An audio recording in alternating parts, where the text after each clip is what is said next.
saludo fraterno a la amable teleaudiencia por estar con nosotros en Reseñas. En esta semana estamos solos aquí porque nuestra compañera Adelaida Martínez está en asuntos de salud y le deseamos pronta recuperación. Tenemos muchas informaciones importantes, las cuales tenemos que compartir con ustedes, nacionales, internacionales. Una entrevista muy interesante que tenemos con el ingeniero Milton Morrison, director ejecutivo de EDESUR. Con él vamos a hablar de temas interesantes que tienen que ver con todo el tema eléctrico, pero también sobre política. Primero vamos a pasar al resumen de noticias que nos tiene Yarit Ortiz con las noticias nacionales e internacionales.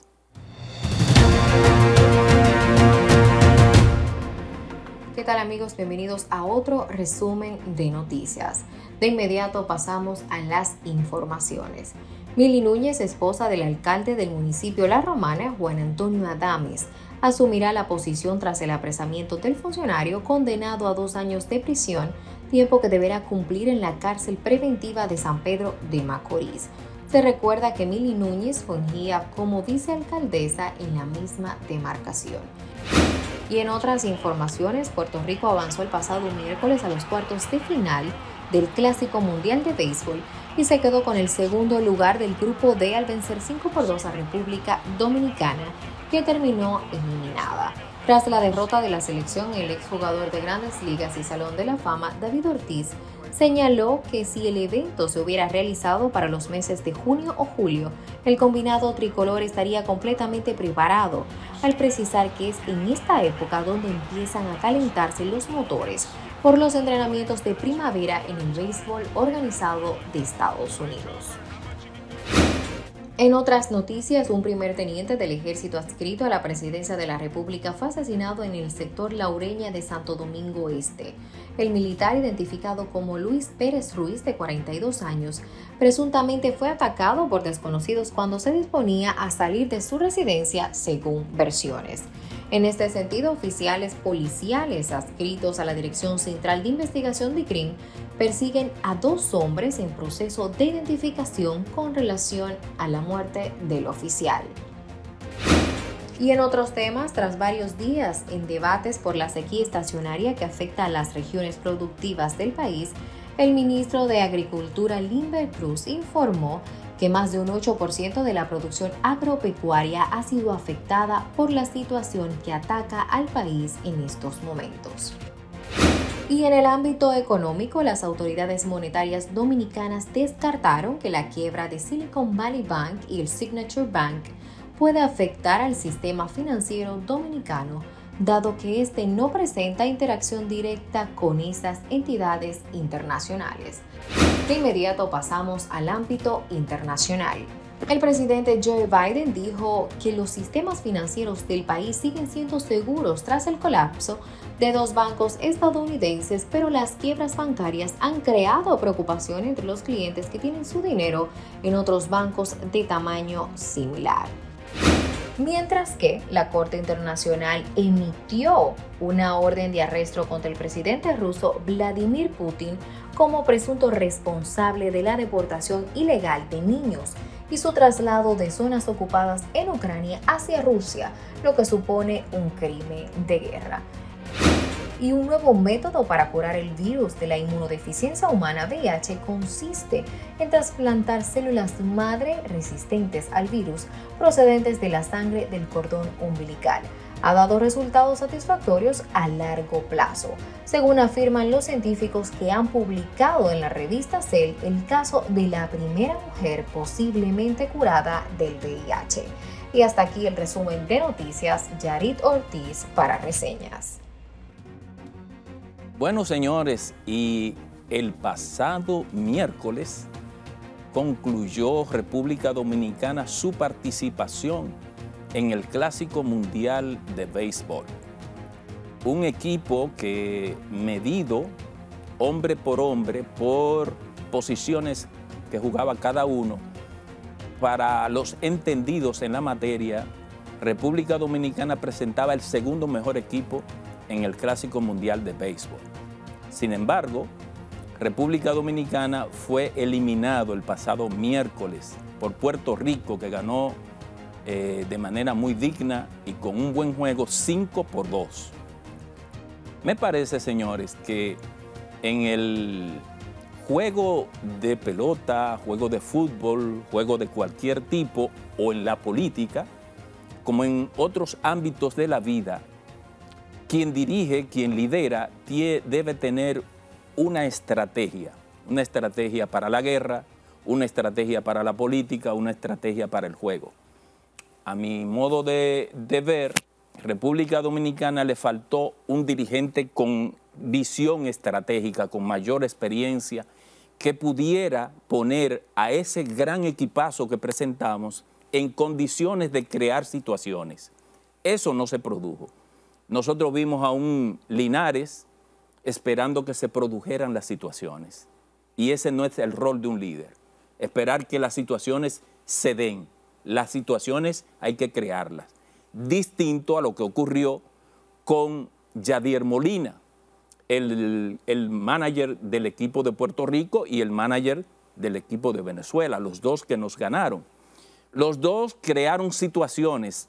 Vieron ustedes que cuando se producía una situación de amenaza de República Dominicana para hacer carreras, inmediatamente Yadier Molina o el coach de picheo salía a hablar con su pitcher, con el cuadro interior, y ahí mismo daban instrucciones qué era lo que iban a hacer, y su actuación se llevaba a la práctica y no permitieron que República Dominicana produjera carrera. Esa es la misión de un líder. Nosotros nos faltó ese líder carismático, con conocimiento de estrategia, de crear situaciones en el juego, y eso no se creó. Nosotros teníamos a peloteros de la talla de Machado, de Wander Franco, del propio el señor Stowe, Cartel Marte, Julio Rodríguez, etcétera, etcétera, peloterazos. O sea, ahí teníamos nosotros peloterazos, y el picheo relevo era de los mejores, el relevo de nosotros. A mi modo de ver, no debimos abrir con Cueto.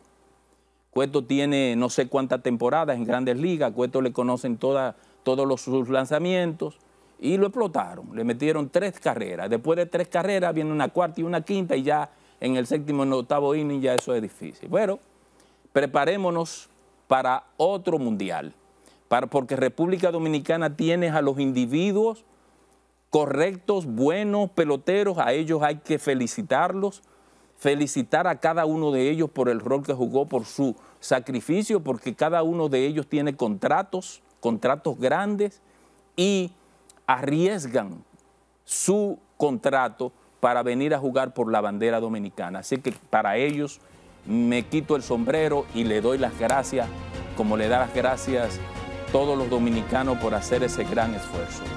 Seguimos con el contenido.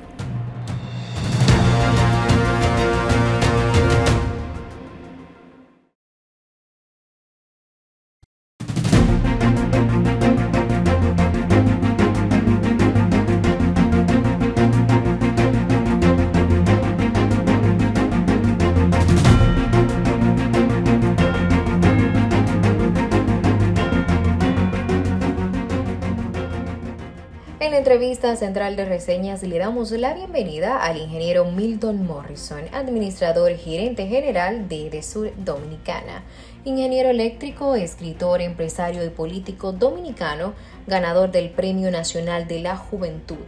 Milton Morrison es fundador y presidente del partido político País Posible. Egresado cum laude de la carrera de Ingeniería Eléctrica de la Universidad INTEC, con una especialidad en estrategias de mercados eléctricos de la Universidad de Florida, escritor de varios libros y conferencista. En la entrevista central de reseñas le damos la bienvenida al ingeniero Milton Morrison, administrador gerente general de Edesur Dominicana. Bien, y como les habíamos adelantado, estamos en la entrevista central de reseñas. Hoy con el ingeniero Milton Morrison, director general de Edesur. Así es que bienvenido al programa, Milton. Bueno, muchas gracias, Rafael, por darme esta oportunidad de estar aquí en Reseñas. Sí, con usted podemos hablar de muchos temas, política, sobre el tema energético, así es que vamos a complacer a la audiencia con las inquietudes que sabemos que tienen respecto al tema energético. Pero yo quiero comenzar con una pregunta que se cae de la mata, que tiene que ver con cómo usted encontró Edesur, primero. Bueno, mire, lo primero que cuando llegamos en agosto del 2020 a la empresa Edesur, encontramos una empresa que, como yo le he definido, estaba de espalda al cliente. Una empresa que por ser digamos, un monopolio natural en una concesión geográfica del país, entendía que los clientes no tenían, digamos, un nivel de atención adecuado y el respeto necesario. ¿Por qué digo eso? Porque encontré miles y miles de reclamos que hacían muchos clientes, no solo por alta facturación, sino por otro tipo de servicio. Y nosotros inmediatamente iniciamos un proceso de acercamiento, de darle respuesta a eso, y por primera vez en Edesur se hizo algo que fue hacer una devolución a clientes que nosotros de manera muy clara habíamos identificado que la empresa le había hecho, digamos, una facturación errónea. Oiga esto, ¿Devolución? Una devolución, una acreditación. La primera fue de alrededor de 60 millones, porque nosotros dijimos que en Edesur Dominicana no queremos quedarnos con el dinero de nadie, pero tampoco queremos que nadie se quede con el nuestro. Entonces, si tú quieres que te respeten como empresa, tú primero tienes que mostrar una cara. Luego encontramos una Edesur donde se daban... ¿Y a qué se debía esa? Bueno, lo que pasa, también hay que ser justo, el tema de la pandemia. Hubo ahí un descuido por el tema de pandemia y no se llevaron procesos adecuados y el cliente claramente estaba reclamando su tema. También encontré un Edesur que daba apagones programados, lo que se llama gestión de la demanda. ¿Qué es eso? Que allá en la empresa Edesur decían, se programaba y decía, en el sector tal, hoy hay 4 horas de apagón, en el sector tal hay 6 horas, y por eso clasificaban los circuitos en A, B, C y D. Es decir, que el que vivía en un sector de C y D recibía entre 8 y 12 horas de apagón programado. No, ahora eso lo abolimos, eso no existe. Alguna gente que es cliente, yo soy cliente de Edesur, realmente me ha dicho eso. Realmente. Claro, mire, ya nosotros no tenemos esa clasificación. ¿Por qué se le va la energía a un cliente? Por razones diversas. Una, que un día hay un déficit de generación, nosotros no producimos la energía. Exacto. Que la empresa de transmisión da un mantenimiento o hay una avería en transmisión, bueno, se nos va porque nosotros dependemos de eso. Porque un camión, un carro chocó un poste de luz, porque un transformador explotó. Por un gustado, pero no porque la empresa decide de manera expresa, como se hacía antes, dar apagones. Entonces, eso en el gobierno del presidente Abinader acabamos eso. Por eso estamos abasteciendo alrededor del 99% de la demanda. Es decir, nosotros ahora mismo tenemos toda la energía puesta en las redes y el que no la tiene es por una situación aislada. Entonces, encontramos un Edesur con muchas oportunidades. Nosotros, por ejemplo, organizamos la casa. Era un Edesur que carecía de ciertas políticas, procedimientos, y fuimos, oiga esto, fuimos la primera, y voy a decir así, institución para incluir ministerios, direcciones, no solo del sector eléctrico, sino de todo el aparato gubernamental, que cumplió con un decreto que mandó el presidente, que era que tenían que certificarse en términos de antisoborno, de cumplimiento, y nosotros agregamos un tercer certificación internacional ISO 9000, que fue la de calidad. Es decir, nosotros fuimos la primera entidad que logró una triple certificación internacional por la calidad de su procedimiento, y fue algo que nosotros lo montamos desde que llegamos. Nos tomó cerca de 1 año y medio hacerlo, pero lo logramos. Es decir, que encontramos un Edesur que, obviamente, hay muchas oportunidades, Rafael, no le voy a decir ahora, no es perfecta, hay muchos problemas, pero lo importante es que queremos que los clientes sepan que hay autoridades al frente de Edesur que entienden la importancia del cliente y que estamos dando la cara y que sabemos que tenemos que mejorar, y eso como servidores públicos es lo que estamos haciendo. ¿Qué usted cree que son los retos a mejorar, los desafíos que tiene Edesur en adelante? Le voy a decir claro, desafíos importantes para Edesur. Mire, Edesur es una empresa, y quiero que se me entienda en el mejor sentido de la palabra, lo que quiero decir, porque se puede malinterpretar si no lo explico bien. Mire, Edesur es una empresa de servicio. Las empresas de servicio necesitan dar una respuesta oportuna, inmediata. Es decir, a usted se le daña su teléfono o la telecomunicación, usted quiere que al minuto tener su servicio. Puede ser una empresa también de servicio eléctrico. Si usted no tiene, por ejemplo, si usted se muda a un sitio, usted quiere que le pongan su medidor de una vez, de que usted lo solicite. Si usted tiene una avería, quiere que le hagan eso de manera oportuna. Nosotros somos una empresa que estamos sujeta a la ley de compra, la 34006. ¿Qué pasa con esa ley?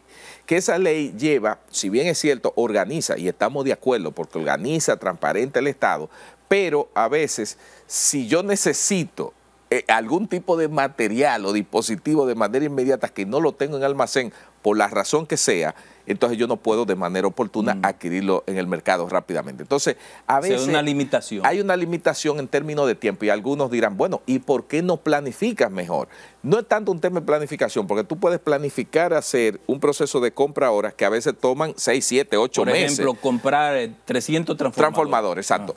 300 transformadores. ¿Usted sabe qué puede pasar? Yo puedo subir el proceso de compra de los 300 transformadores, agotar el tiempo que lleva eso, y cuando vienen a ver los suplidores no cumplen con las calidades técnicas de la ficha y ya yo perdí 2 o 3 meses ahí y se me cae el proceso. Cuidado sin más. Y cuidado sin más. Entonces tengo que levantar nuevamente el proceso. Y ahí en ese tiempo, usted que necesita en su sector, en su urbanización, en su edificio, un transformador, entonces tengo carencia. Entonces, ahí hay una oportunidad. No es que estoy diciendo que deberían estar fuera de esa ley, sino buscarle algún tipo de exención para agilizar procesos que de manera oportuna necesita el cliente, porque tú no puedes, eso en el sector privado no pasa. Cualquier empresa, su empresa en el sector privado necesita papel y usted va y dice, tráigame el papel. Y ya, y usted lo compra donde mejor se lo vendan. Yo estuve en el gobierno, Milton, y pasé por esa misma experiencia. Y cuando se emitió el decreto Puente que iba a regular las compras y contrataciones antes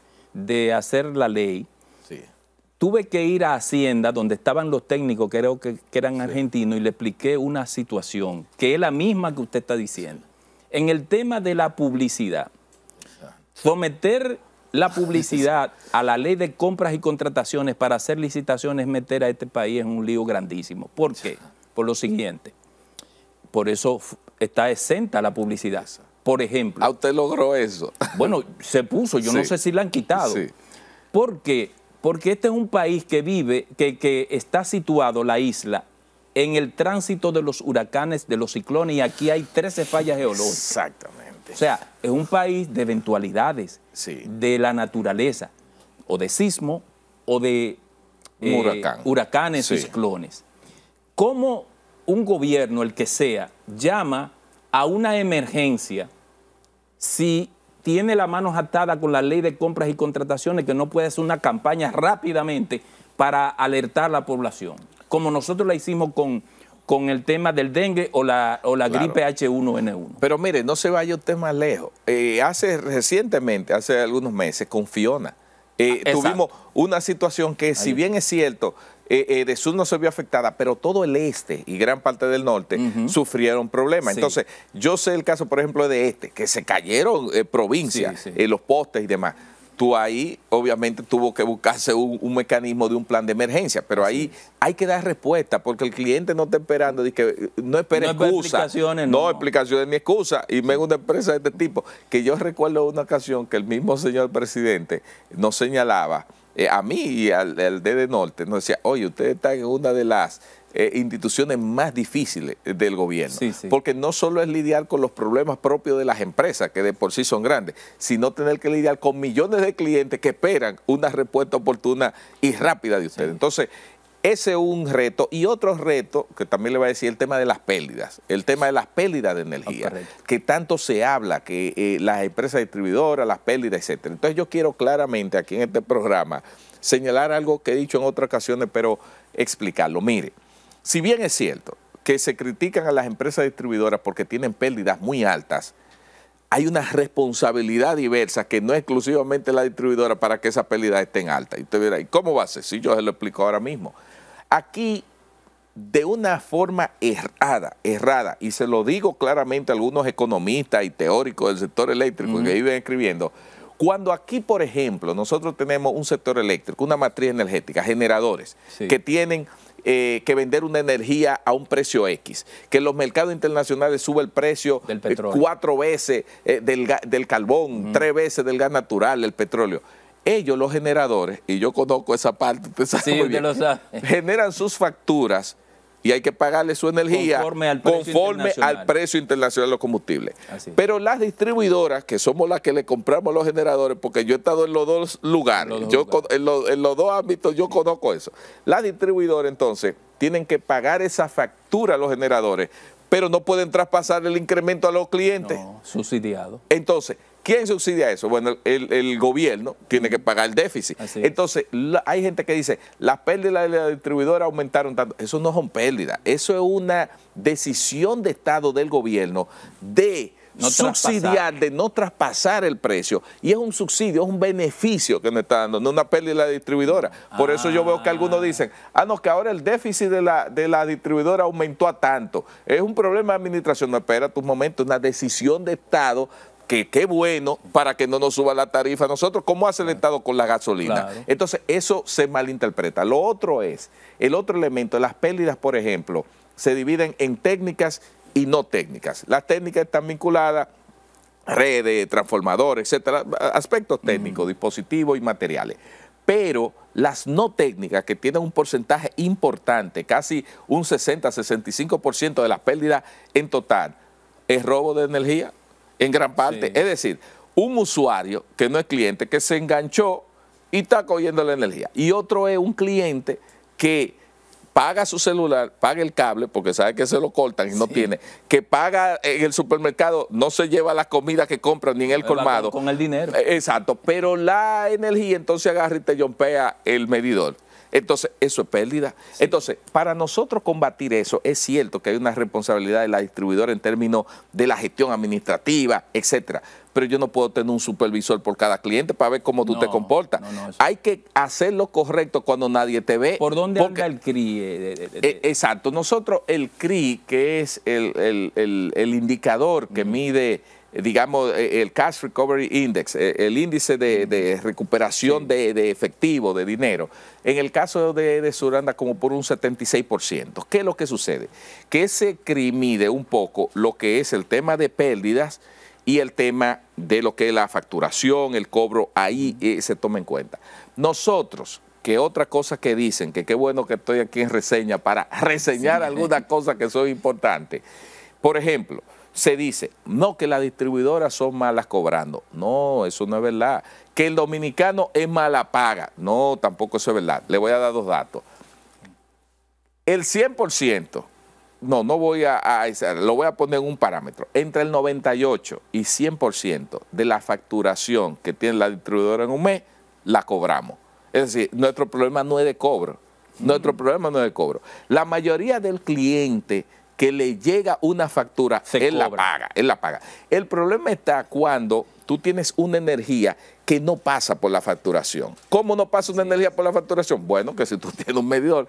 Aquí yo recuerdo, don Rafaelito. Yo me estoy riendo porque cada vez que allá llega la factura me la mandan por WhatsApp. Vete que me la van a cortar. No, porque en eso somos rápidos, cortamos rápido, rápido. Y cuando te cortan, más difícil de enganchar otra vez. Sí. Pero el tema está que aquí yo recuerdo hace algunos años en una entidad Secasier que regula, digamos, que trabaja con los temas del sector eléctrico de los países de Centroamérica y República Dominicana, que bueno, casualmente hace 2 meses me eligieron a unanimidad secretario de la Junta Directiva de Secasier. Bueno, le felicito. No, gracias. Hace algunos 9 años, yo recuerdo, asistí, 8 o 9 años, asistí a un seminario. ¿Usted sabe de qué era el seminario? Lo hicieron aquí, vinieron gente de varias partes de Latinoamérica, y era un seminario sobre el tema del robo de la energía, y ahí se mostraron 40 formas de cómo robar energía. Es decir, que aquí hay gente que tiene PhD y máster, desde ponerte un medidor que funcione más despacio,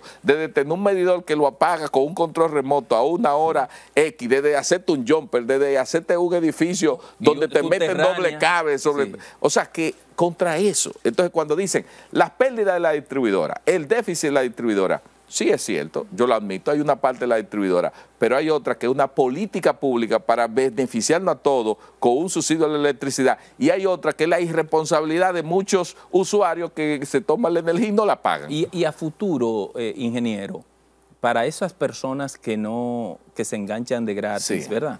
¿Hay algún plan? ¿Se está ejecutando un plan para Sí. regularizar ese? Sí, mire, nosotros diariamente, a través de la dirección de pérdidas que tenemos y las entidades comerciales, y con también el apoyo de Pegase, que es la Procuraduría del fraude eléctrico, la persecución eléctrica, se hacen operativos de desmantelamiento, de darle seguimiento.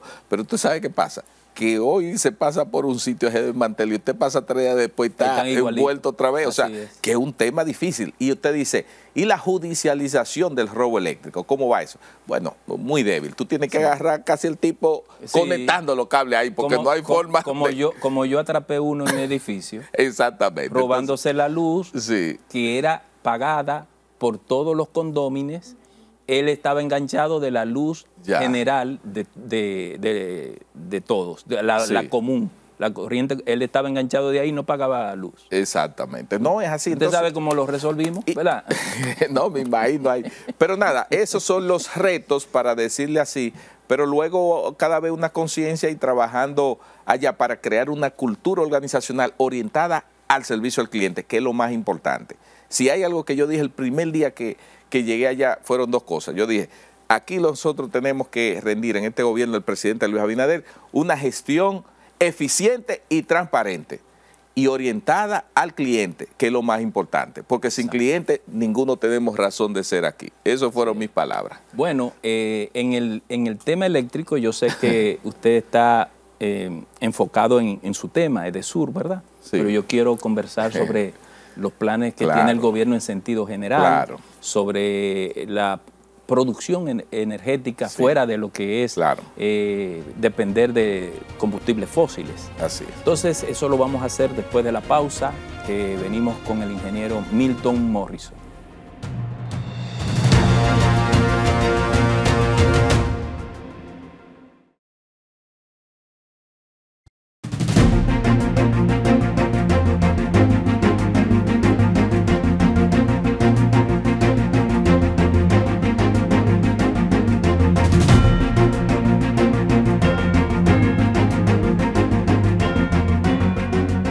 Continuamos con el ingeniero Milton Morrison, director general de EDESUR.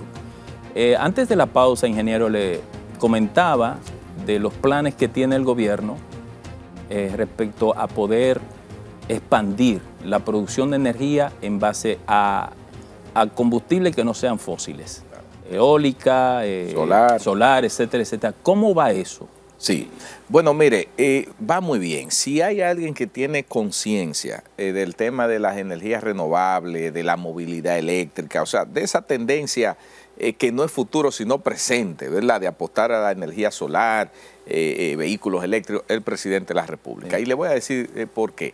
Primero, el primer hecho, el presidente, usted vio que cuando fue a juramentarse como presidente llegó un carro eléctrico y ahora en el 27 pasado volvió en su vehículo eléctrico. ¿Por qué señaló eso? Porque yo recuerdo una de las primeras reuniones en el gabinete eléctrico que el presidente preguntó, ¿cuántos proyectos hay aquí de energía renovable, eólica y solar, que estén divagando, dando vueltas? Porque un presidente que cree en la continuidad del Estado.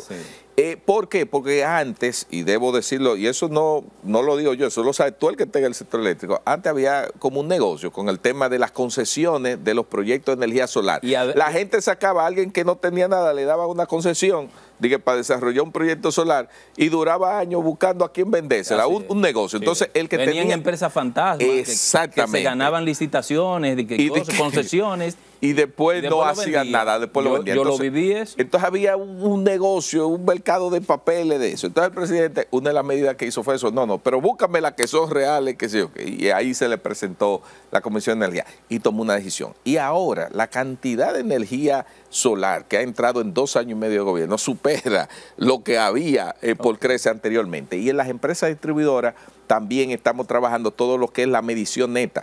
O sea, todo el que quiere en sus techos poner paneles solares en sus industrias, eso se le está dando la apertura. Entonces, el plan del gobierno es eso, seguir apostando para cubrir una cuota importante cumplir con los objetivos de desarrollo del milenio en la parte renovable, y la energía solar cada vez toma más cuerpo.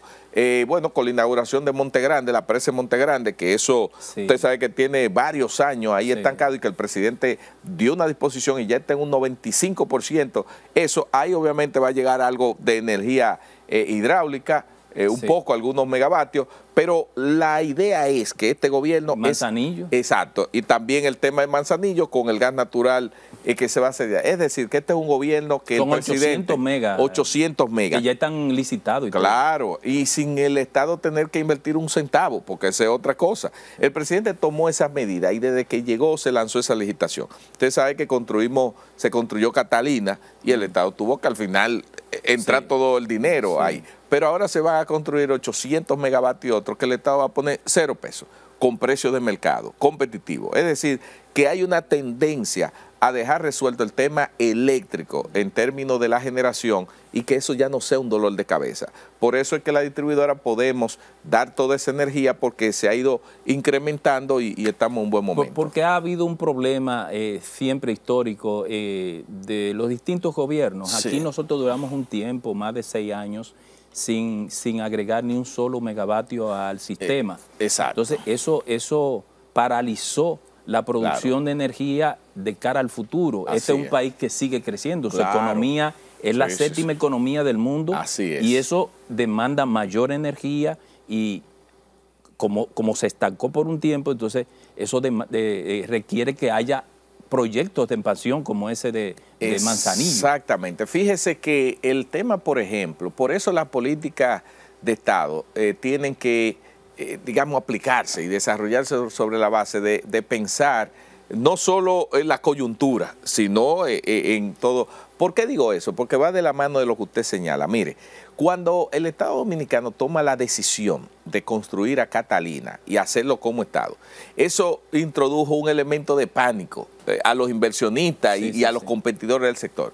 Porque entendían, bueno, pero yo no voy a invertir nada porque ahorita invierto ahí y yo no sé si esa inversión se me va a quedar en el aire. Entonces, el tiempo que duró Catalina por construirse generó una parálisis de inversión en generación. Obviamente, ya cuando vino Catalina a entrar, usted sabe, por lo mismo que usted decía, todos los años hay un crecimiento de la demanda, crecimiento vegetativo, pero también hay un crecimiento de la economía, porque donde hay una economía floreciente y en desarrollo, hay una demanda energética cada vez mayor. Si usted construye muchos edificios, mucha industria, si viene gente y se instala aquí, tú necesitas demanda. Entonces, la demanda creció y se comió prácticamente lo que era la inserción de Catalina. Entonces, este gobierno tiene eso claro y estamos trabajando para que no haya déficit de esa generación. Ingeniero, país posible.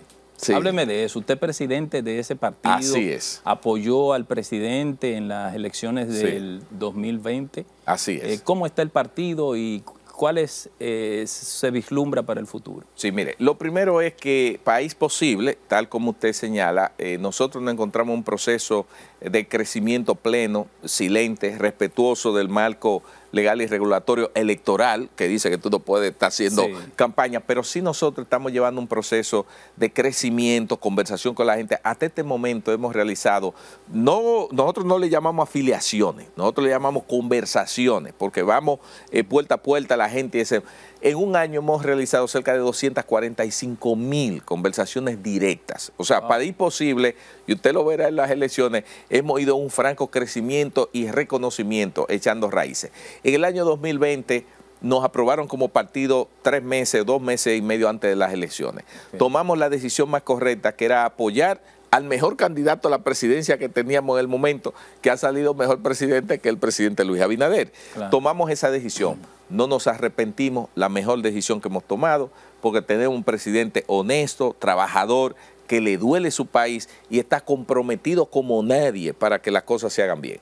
Entonces, para las elecciones próximas, nosotros como partido, obviamente, llevaremos alianza a nivel municipal, a nivel congresual, con el PRM, por decirlo así. porque es el partido madre del cual se desprende la candidatura del presidente Luis Abinader y hay muchos candidatos que vamos a llevar en común, pero la ley electoral nos impide llevar un 100%, o sea, es un 20% que se llega a alianza. 20%. Lo otro, entonces, País Posible está abierto y está identificando líderes comunitarios, sociales, políticos que quieran ser candidatos en nuestro partido. Yo hice un llamado y dije que quiero los 1000 jóvenes líderes de sus comunidades que quieran ser regidores para que inicien una carrera política sirviéndole a su comunidad. Líderes que vamos a formar, que ya llegamos a un acuerdo con una escuela de formación del PRI de México que nos va a formar esos jóvenes y luego yo voy a coger los 10 mejores jóvenes y los voy a mandar a México a que se formen de manera directa para formar líderes. Entonces, País Posible es un partido de formación de líderes. En el término presidencial, nosotros dijimos que nuestro apoyo es al presidente Abinader. ¿Para qué? Para que pueda repostularse y reelegirse nuevamente, porque entendemos que ha hecho una obra de gobierno que necesita una continuidad hasta que la Constitución se lo permita, y la Constitución le permite 8 años, es decir, que en el 2024, con el presidente Luis Abinader y una serie de candidatos. Lo ha dicho claro, usted está por la reelección del presidente Luis Abinader. Así mismo. Bueno, pues en lo que tiene que ver con el futuro de País Posible, tiene base social, País Posible, para hacer alianzas municipales, que son las primeras elecciones que se van a dar el año próximo. ¿Está trabajando de cara a eso? Sí, totalmente. Mire, en las elecciones que ya son en 10 meses, que son las municipales, nosotros obviamente hemos identificado algunos nichos, algunos lugares donde sí hay ciertos candidatos que tienen raíces sociales, que son candidatos que nosotros hemos presentado ya en las conversaciones que tenemos con la Comisión de Alianza del PRM para llegar a una alianza y llevar candidaturas en conjunto. Hay otros lugares que vamos a apoyar los candidatos del PRM. Es decir, nosotros somos muy conscientes. Lo primero es que no somos soñadores. Nosotros somos un partido de gente con los pies en la tierra, que sabemos que la política se construye en el día a día, que sabemos que la tierra es de quien la trabaja. Entonces, si nosotros no hacemos el trabajo de campo, el trabajo de calle, ¿qué es lo que estamos haciendo? Nos tomará un tiempo. No nos desesperamos porque no queremos tener pies de barro, queremos tener pies sólidos para los próximos años poder presentar un partido con propuestas y acciones que la República Dominicana asimile y le dé una oportunidad. Milton, ¿qué le ofrecen ustedes País Posible a gente que como yo o como los que están en la audiencia ahí han militado políticamente por 40 años y hemos salido decepcionados de alguna práctica política que se han crecido con la verdolaga en los partidos, en donde hay exclusionismo, hay vicios de todo tipo, corrupción, todos esos males que están afectando a los partidos tradicionales? País Posible, ¿cómo se diferencia de esos partidos? Mire, lo primero es una excelente pregunta, porque en todo digamos, escenario político, que hay una mezcolanza, una mezcla de muchas cosas, nosotros decimos lo siguiente: nosotros como partido somos un partido relativamente nuevo, nosotros apenas tenemos 3 años que vamos a cumplir, que nos aprobó la Junta Central Electoral. Le damos la oportunidad a esos ciudadanos, ciudadanas que quieran venir a hacer una política diferente, que creemos un espacio, que nos desarrollemos bajo un concepto de esa nueva política, del que quiera dejar la política de atrás porque por algo salió de donde estaba. Entonces, que vengamos juntos y construyamos eso. Nosotros hemos venido desarrollando desde hace tiempo una especie de ideología, por decirlo así, que se llama la acción social colectiva. Nosotros queremos hacer una política a través de acciones sociales que de manera colectiva beneficie a los demás. Además que escuchamos a la gente, los políticos, los partidos. La palabra es solidaridad. Exacto. Bueno, sí, que ser solidario, eso es fundamental. Entonces los partidos y los políticos normalmente hemos dejado de escuchar a la gente, pues este es un partido que escucha a la gente. Y sobre la base de eso poder construir en oportunidades que se le presenten para renovar la política de la República Dominicana, que cada X tiempo usted sabe que necesita espacio de oxígeno para poder seguir avanzando. Entonces, ¿qué ofrece País Posible? Bueno, esa oportunidad, ese espacio, para construir una nueva política. Escuchamos a la gente, construimos acciones sociales que beneficien de manera colectiva basado en la solidaridad, que la gente vea que no es una simple política, sino que es un ciudadano igual que él, que está contribuyendo a que su condición de vida mejore, y si luego él entiende que dándole un voto puede contribuir a que eso sea sostenible, pues lo haga. Y de otra manera es un partido que no tiene esos vicios. Nosotros no nos hemos contaminado y estamos simplemente apoyando en el gobierno del cambio al presidente Luis Abinader. Bueno, es una retórica interesante, de verdad, Milton, porque quienes tenemos 40 años en la política, yo digo, ningún líder político, ni ningún líder evangélico, un sacerdote que tenga masas que lo sigan, puede hablar de ser líder si no es empático o solidario con aquella gente que le sigue. Que cuando esa gente tenga su problema, los problemas del tipo que sea, ese líder dé la cara. Eso no está pasando en los partidos tradicionales. Y yo viví esa experiencia y quiero con el público, con la audiencia y contigo, me lo permita, dar ese testimonio de que en lo que yo milité, la solidaridad desapareció. Así que muchísimas gracias, Milton, por estar por aquí. De verdad ha sido una conversación muy interesante, que te agradezco que hayas sacado de tu tiempo, porque sé que está muy fajado tanto con el partido como con Edesur. Y aprovecho la ocasión para felicitarte, porque de verdad te decía tras las cámaras que percibo a un funcionario que da la cara al público, a los clientes, y eso de verdad es lo que hace que tengas el apoyo de la población, que tengas también éxito en tu gestión. Muchísimas gracias, de verdad que sí. Seguimos y ya hemos concluido este programa de reseñas. Nos vemos en otra próxima entrega.